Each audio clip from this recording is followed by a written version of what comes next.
चलतु सांग मैंने आज बनवा माछ फ्राए आउ आपण मैंने आमको फॉलो कर देखो कौ स्टाइल आम माछ फ्राए बनाऊँ। तो आम माछ को टे कट मारदे तो भितरटा जमी सीझ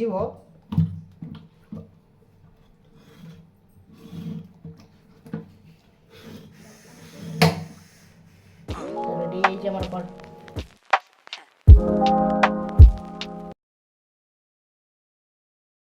एबे से किसी हलदी आम आड करवा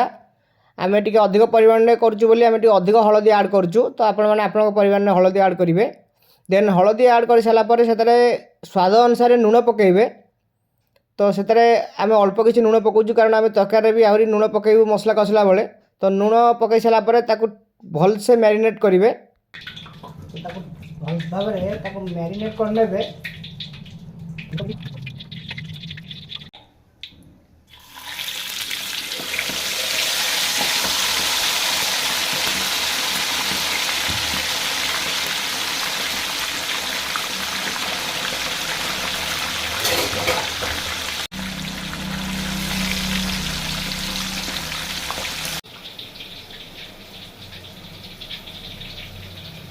तो आम तेल गरम होगापर से पिज बटा हो जो मसला को आम से पकईकि गोल्डन ब्राउन हवा पर्यंत एमती घाटा पड़ो। जो गोल्डन ब्राउन हो देन आप अदा रसुण पेस्ट पकई हल्दी लंका गुंड जीरा गुंड धनिया गुंड एंड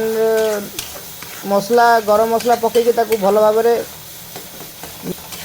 मसला को मिसेबा पड़ो एंड देखुवे जमी मसला न लगे मसला लगिगले पूरा खराब हो तो जितेबाला मसला कलर आसीज रेड कलर मसला आसीज आपड़ किसी पानी भी मझे मझे आड करुवे एमती मसला को घाटुवे मसला जितेबाला परफेक्ट कलर आसीज आपन को स्मेल भी भल आसो जना पड़ जो मसला परफेक्टली कुक्ड हो जापर आपण से आपणकर जो माछ रखिदेवे से माछ आड करेंगे आम आम माछ जो आम रखीचु से माछ आम सिंगल जो बड़ माछ रखीलु से माछ आम बर्तमान से आड करुचु एंड एटा सिंगल फ्राए हम बोली आम गोटे माछ आड करुचु आ देखु यहाँ आपंकर बहुत टेस्टी हम आपण घरे बनई खातु।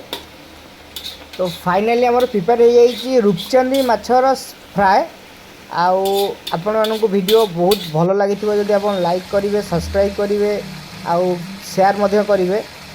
आम को भल पाइबा दिंतु आम एमती भी कष्ट आपण मानक करूँ रेसिपी सबुदिन नुआ नुआ रेसिपी दबू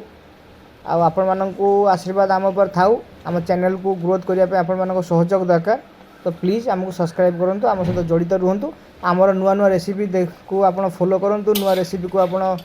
देखु निजे घरे बनातु आ खातु आमको कमेंट माध्यम जनातु केमी लगुच आपण कमेंट जदि जो मैंने 100टा कमेंट करेंगे तो आम निहाती इनभाइट करूँ।